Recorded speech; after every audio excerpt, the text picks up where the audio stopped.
The modern healthcare system won't help you heal. It's designed to keep you sick and dependent on drugs. If you want to get well, you got to get out of the system. You found Predictive Health Clinic. Join us as we get well and stay healthy.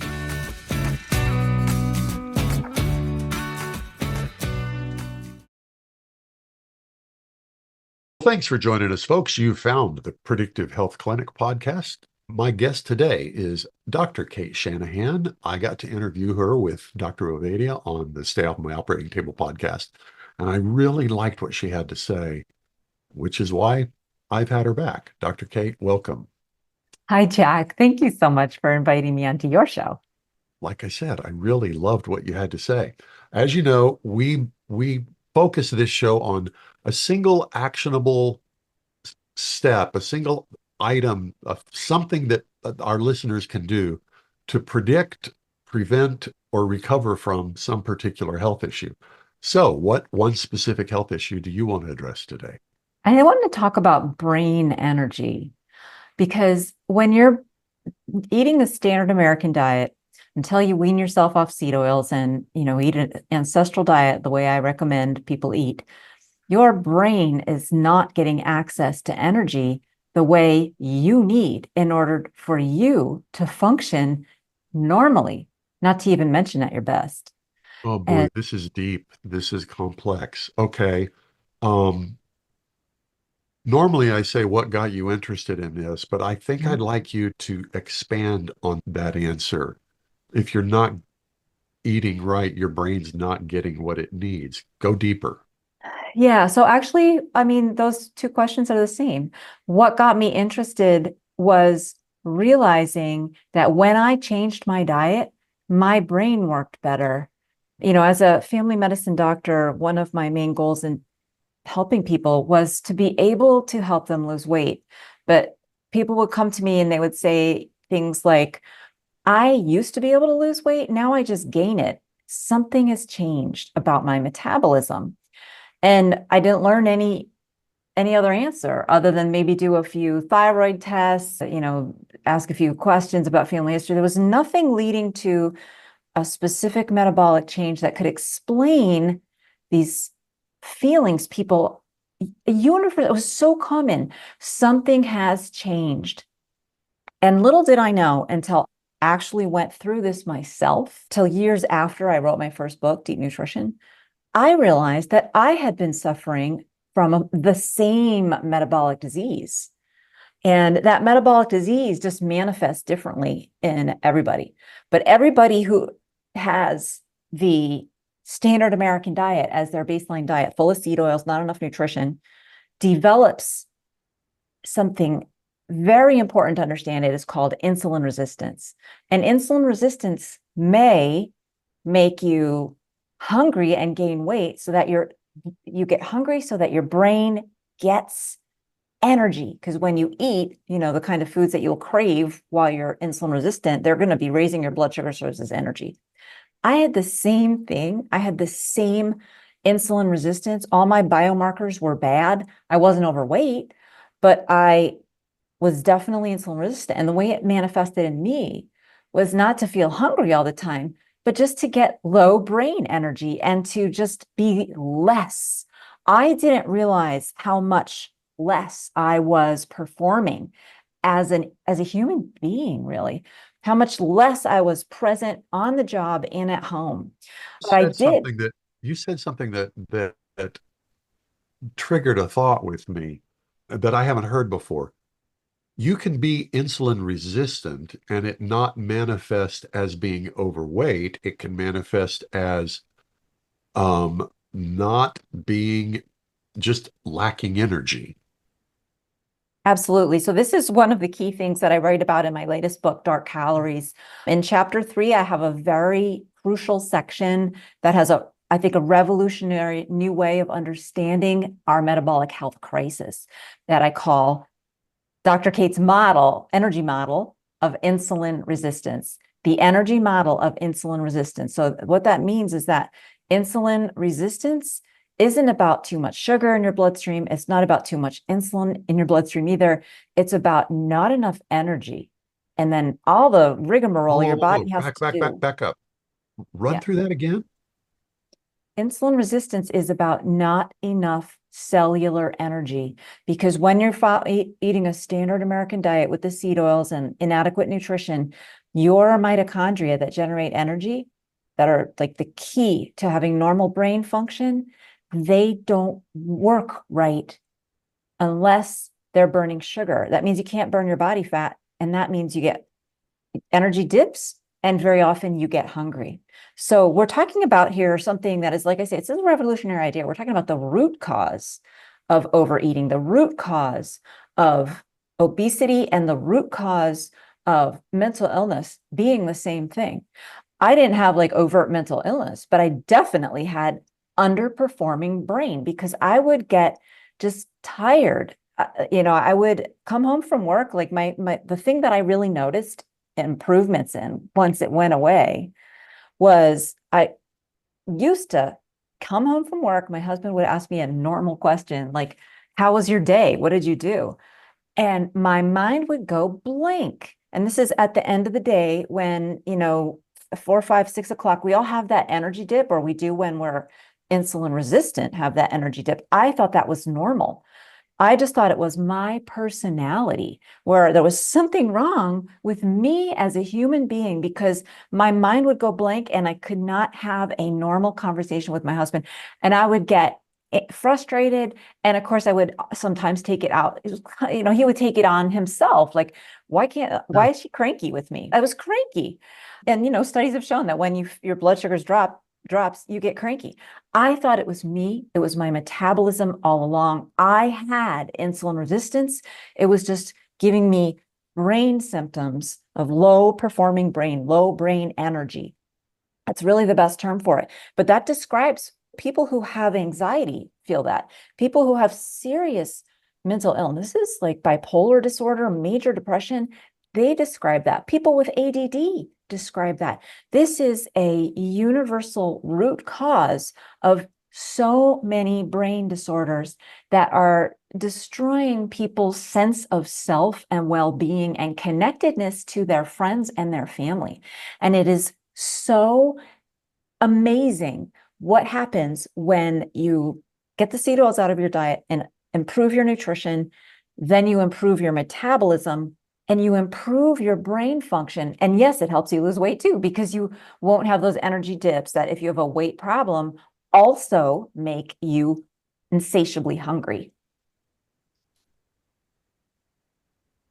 I want to, I think the most useful thing I could ask you right now is to just kind of describe the symptoms of insulin resistance other than I'm overweight or I can't lose weight. Oh, for sure. That's So the obvious one, but the thought of you can be insulin resistant and be a normal weight, that's a brand new one to me. yeah, so this is why I feel like this information is just so important, and I'm glad to be here. There are 11 common symptoms of low brain energy, and things like being hangry. What is hangry? It's being hungry and irritable, or hungry and angry at the same time. Anxiety is another one. Shakiness is another one. Sweating is another one. Nausea is another one. Headaches, weakness, heart palpitations. Now, all of these things, many people have experienced these things and went to the doctor for them because they were so concerning. You may even have fainted. And if it was occurring when you were hungry, your doctor probably told you you just had hypoglycemia and you just need to snack more often to regulate your blood sugar. Yep. What I'm saying is, what that means is hypoglycemia symptoms are symptoms of insulin resistance, and they come from, Wild. That's like the exact opposite I know, of what we've been told. I know. And it's because what we've been told is not based on any kind of root cause understanding. It's just, well, your blood sugar's high, so maybe you ate too much sugar. Oh, you're insulin resistant, but your insulin level's high. But oh, insulin makes you insulin resistant. There's no like thought that's deeper than that. It's just very like a reflexive soundbite answer that has confused millions of people into misunderstanding the value of cutting carbohydrates. You want to cut out your empty calorie carbohydrates, but you don't need to cut out all carbohydrates because they're not the root cause of the problem. The root cause is metabolic dysfunction. And the number one root cause of that, the number one dietary driver, are what I call the hateful eight seed oils. So that's just real quick. Maybe I should list those. Yes, please. What I ask at this point is, what's the truth? Yes, please give us that. The hateful. Yeah, so the hateful eight seed oils are corn, canola, cottonseed, soy, sunflower, safflower, rice bran, and grapeseed. And those are oils that medical science believes to be the healthy oils because they're low in saturated fat. And this is where, I know Dr. Avadi and you and multiple times have talked about the lie about saturated fat. But the other side of that is that because of the lie about saturated fat, we've been eating massive quantities of these seed oils. And today, 80% of the average person's fat calories come from these 8 seed oils that did not exist before the industrial era and that contain toxins and could not be better designed to cause metabolic disease. But they were released into the food supply largely because of this belief that saturated fat was unhealthy. You see, so this is the other side of the consequence of that lie. And I call the book Dark Calories because nobody's been talking about this except for me and, a handful of other people. I've been talking about it since 2002 when I first discovered the lie. And I was like, oh, okay, well, if it's not saturated fat, what is it? And that's where I went really deep into the science to understand these root causes. All right, And on behalf of my listeners, I'm going to stop you there because it's important, people, that if you want to really understand why it's not the saturated fats, you need to benefit from the research of somebody like Dr. Cate Shanahan. When we had her on Dr. Ovadia's show, she had the time to drill down deeper. So I'm going to ask you to either go listen to Dr. Ovadia's interview with Cate Shanahan. I'll make sure that's in the show notes, or better, get her book, Dark Calories. So some people will just listen to the doctor and say, okay, I need to get this out of my diet and we'll take action. But many of you will be skeptical. Why are they a problem? She has the details. She's got the receipts. Please do yourself a favor and get it. When I first heard Dr. Shanahan, I thought this is the most profoundly impactful, important, and not really complicated information advice that anybody could ever take for their health. Which leads me back to you, Dr. Cate. Our next question. What's the most likely outcome if people don't take action? first, thank you so much for saying that about Dark Calories because I That's poured true. years of my life into that book. And, I really want to help all the help I can getting the word out is so valuable. I appreciate that. So you said, what specific action? First of all, what's the most likely outcome for our listeners if they don't take action? Make some predictions for us. If you don't already have a chronic disease, you will soon get one. And, the list of chronic diseases includes things like seasonal allergies and chronic recurring sinus problems. It includes things like skin disorders like psoriasis or severe acne or hidradenitis suppurativa. It includes What? What was that last one? That is a very disfiguring form of acne that occurs under the arms and in the private area. And it's a huge life changer for a lot of folks who are also generally also overweight. But, it is the way you open yourself up to cancer. You invite chronic disease into your body when you are eating these oils and not eating a healthy, nutritious diet. You invite Alzheimer's disease. You invite all kinds of dementias. You invite multiple sclerosis. Multiple sclerosis is an autoimmune disease. You invite all autoimmune diseases. You invite inflammation. Autoimmune diseases are a downstream effect of inflammation, and nothing better than seed oils for creating a people who are afflicted chronically with inflammation, because your body needs to be able to manage the something called oxidative stress in order to be able to quiet inflammation. And seed oils promote oxidative stress. They are worse for you than smoking. So it's a little bit like, speaking of smoking, right? Oh, wow. Saying, okay, what's likely to happen if you smoke? Of course, the dose makes the poison. If you smoke one cigarette a day, maybe nothing will happen. Maybe you'll live to, late 90s, like famously George Byrne, who played God in the 1980s movie. But if you are eating the average amount of seed oils, that is a massive dose. And it's probably like having a 3 or 4 pack per day cigarette habit, which is a recipe for a heart attack or a stroke or cancer of some sort. There's many things that I want to make cigarette sure I smoking heard what you causes. just said correctly. If you're eating the average amount of seed oil that is in the standard American diet, you may as well have a 3 or 4 pack a day cigarette habit. Did I hear that right? That's correct. And I say that because literally the same toxins form in foods cooked in these oils as you inhale when you smoke a cigarette. There's many categories, and just to give you one concrete example, proteinaldehyde that that has been found in French fries. It's found in really any food that you deep fry in the seed oils.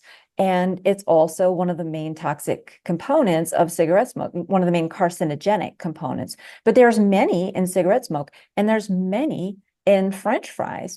There's actually more in foods cooked in these seed oils, more different types of toxins that form, and more total toxins than what you get from cigarettes, because there are so Oh, many I different love that you've types. made this comparison. There are more toxins and more types of toxins in food fried in seed oil than are in cigarettes. That's just that's It, just fantastically, horribly amazing. and it sounds so out there, but this is coming from toxicology journals. These are people who, lead, very science nerdy lives, right? They're not out there selling anything. They're not out there like for attention. They're out there to try and give doctors and cardiologists the information they need to Now, help their patients be I healthy. just would like our listening audience, for those who are not aware of it, the food manufacturers, the primary food manufacturers who produce and sell seed oils were bought by the big tobacco companies back in the 90s when the big tobacco settlement came about. So the tobacco companies own the food companies which are creating the seed oils, which are creating the chronic diseases. Um, let's move on. I knew This this was shouldn't going to be be controversial. fascinating. I knew Yeah, this I was going mean, to be a fascinating conversation. what I want people to come away with is, yeah, this is controversial right now, but the fact is it should not be controversial. This is solid science, as solid as the periodic table. Nobody who studies these oils, who understands their chemistry, will tell you that they're safe to cook with.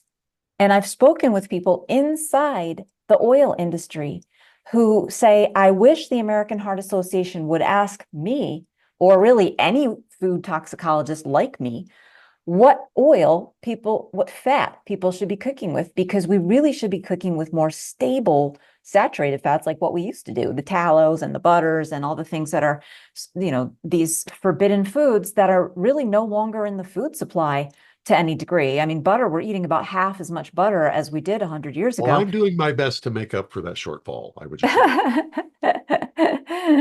Yes, and hopefully there's enough to go around if everybody were to wake up tomorrow and want butter and want tallow, right? We've reordered our food supply. Yeah. So it's a problem, but we have to first get our heads wrapped around the fact that it is a problem, and the fact that this is not controversial. It is a problem, and there's just so many people making money. They don't want you to know that it's a problem because they don't want to have to stop making money. They like money. Kind of always comes back to that, doesn't it? All right, let me summarize where we Capitalism. are at this point. You can be insulin resistant and not be overweight. The symptoms of insulin resistance are, in addition to an inability to lose weight, are things that affect your brain, that late afternoon slump, the things that ignorant MDs will typically attribute to hypoglycemia. If you're eating a standard American diet with the standard seed oils in it, you're getting as much toxins in your diet as a 3 to 4 pack a day cigarette habit. If you continue to do that, you're setting yourself up for serious autoimmune diseases, which are basically all the most common diseases that plague the American public, really the Western diet today. So that takes us to specific actions people should take to prevent or recover from. What specific actions do you recommend?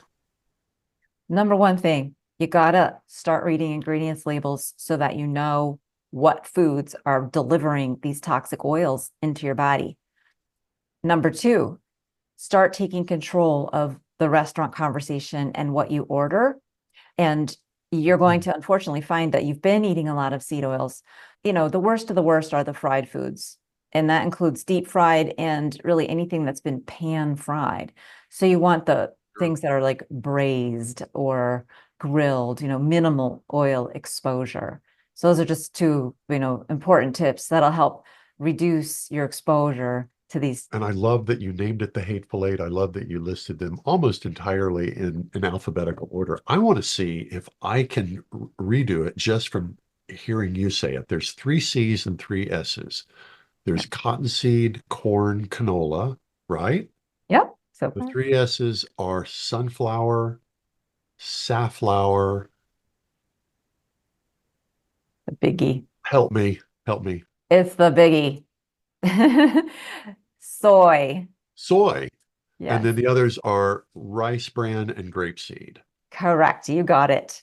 I don't know why I was able to remember the rice bran and the grapeseed, but not the soy. So soy oil, safflower oil, sunflower oil, cottonseed oil, corn oil, canola oil, grapeseed oil, rice bran oil. Very good. 100% A plus. The Hateful Eight. I got to tell you, as a marketing consultant, 2 big thumbs up. That was very well named. All right, I think we've given people what not to do. Can we talk about avoid the Hateful Eight? So what do we replace it with? Yes, I have my favorite 5, right? So I'll start with my favorite 5. And those are butter, olive oil, coconut oil, peanut oil, and sesame oil. Peanut oil.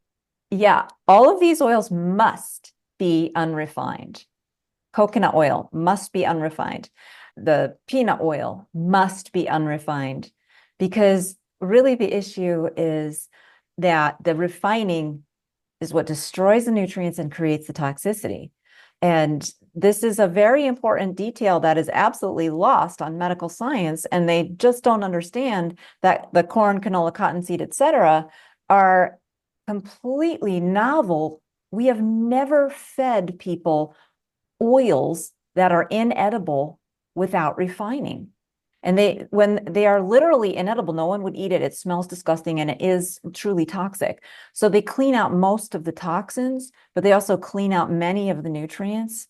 And then doing that, you initiate a slow chain reaction of increasing toxicity. The minute that bottle, the bottle of oils leave the factory, they already have toxins, parts per million. But those toxins start to multiply on their own invisibly before you even open the bottle. Once you open the bottle, exposed to oxygen starts accelerating. You cook with it, more reactions, more toxins. You reheat your food, more reactions, more toxins. They enter your body, more reactions, more toxins. They get into your bloodstream, more reactions, more toxins.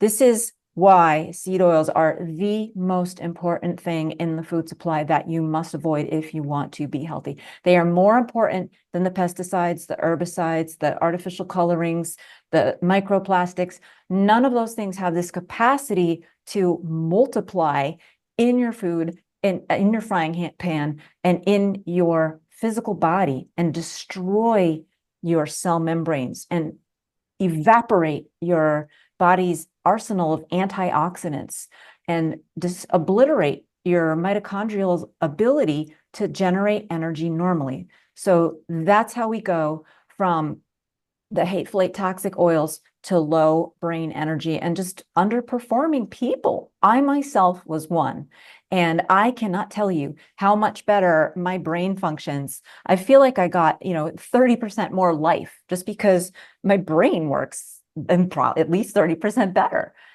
than it used to.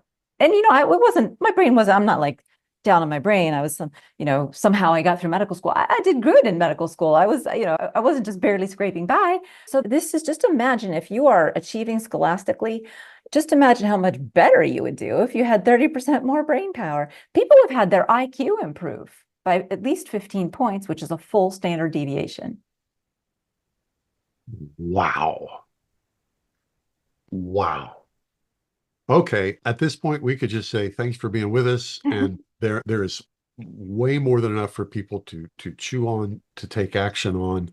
And just for me, I want to see if I can repeat the favorite five: butter, olive oil, coconut oil, peanut oil, and the fifth one was don't help me. Sesame oil. Sesame oil. There are other Isn't options. isn't sesame a seed? It is, but it comes down to the fact that it doesn't need to be refined. You can eat the crude oil. So that's a great question. And it's like at the crux of, there's a lot of people out there repeating the idea that seed oils are bad, but they don't, if they haven't read the book, Dark Calories, they don't really get it. They're just, they like the idea. They maybe have avoided a lot of them themselves, and Well, they're it starting simplifies it, better. sure.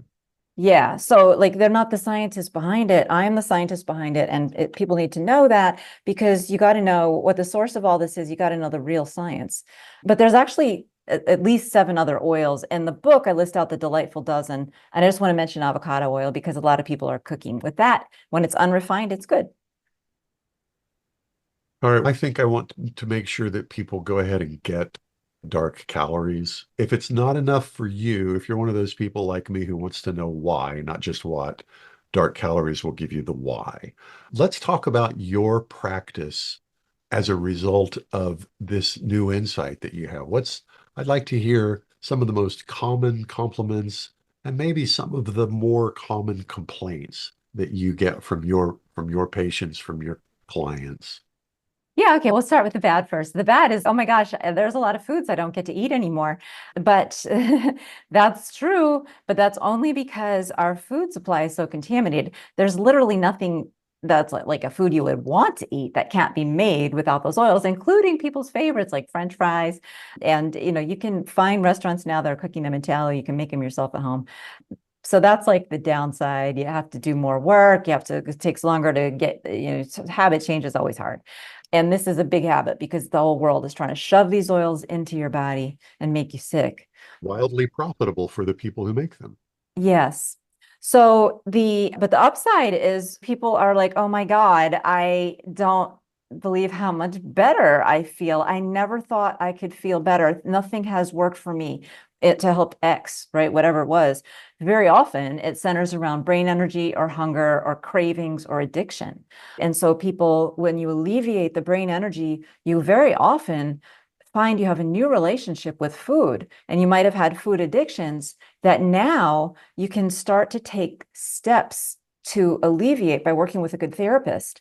But there's really no hope of alleviating dysfunctional relationships with food when your brain is telling you it Oh, needs sugar. wow. Yeah, yeah. So that brings people just like empowerment, right? Because they feel like, oh my God, that explains it. And it does. And people can, like somebody put it this way, they said, I no longer feel like I'm under the crushing thumb of alcohol and food addictions, right? That's how she felt. That is fantastic.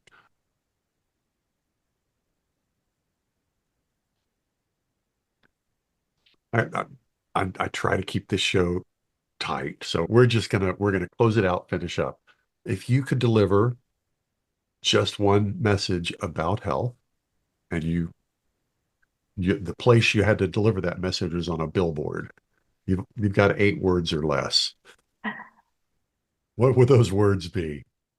I would want people to know that who you trust is as important as their message, because who you trust is a very difficult decision in this day and age when it comes to nutrition. There's 87,000 different opinions out there, but if you choose the right person, when you understand what their core values are, do they align with your core values? And I'm just going to be transparent. My core value is that I believe nature is the original scientist. I believe we need to respect nature. And I believe that we got sick, we got on this desperately sick path by deviating from nature, by saying we are separate from nature. We do not need to eat natural oils. We need to eat, it's okay to eat oils that are inedible in their original, form, that need to be refined in factories that look exactly like oil refineries. That is not natural. And right now, medicine is saying that natural is not important. In fact, I've been criticized for, they call it the natural fallacy. If it's natural, it must be good. Natural is necessary. It's not sufficient. It has to be natural and something people have consumed in the past, right? Because there's poisonous mushrooms that are natural. Yeah, you got me. That's not what I'm saying. I'm saying it needs to be natural, and we need to respect our traditions, our ancestors who knew what to eat, because they didn't have anybody telling them not to eat saturated fat. They followed their natural cravings and instincts. She is Dr. Cate Shanahan. You can find her online at drcate.com. That's DRCATE, drcate.com. Her most recent book is Dark Calories. I cannot over recommend this book. It will, at the very least, it will change your perspective and understanding of the foods that you're eating. And frankly, I think it'll change your life. All that information will be in the show notes, as well as Dr. Cate's interview with Dr. Philip Ovadia on his podcast. Dr. Shanahan, thanks for being with us on the Predictive Health Clinic podcast today. I love talking with you. I hope that Phil has you back on his show, because he lets the guests talk more than I do. Thank you, Jack. It's been great, answering your questions. They were all very important and insightful questions, and this has been a lot of fun. Very good. Look forward to seeing you again. We'll talk later, folks. Bye-bye. Are you a healthcare practitioner eager to escape the grind of corporate medicine? Are you ready to make a massive difference in your world? Listen up. We are the Wizard of Ads. For 40 years, we've created dominant brands in a variety of industries. Now, we're bringing our magic to healthcare. We're seeking one extraordinary healthcare practitioner to help us build the first national brand in direct primary care. If you think you could be that person, let's talk. Email us at health@wizardofads.com. Tell us why you think you're the one. That's health@wizardofads.com.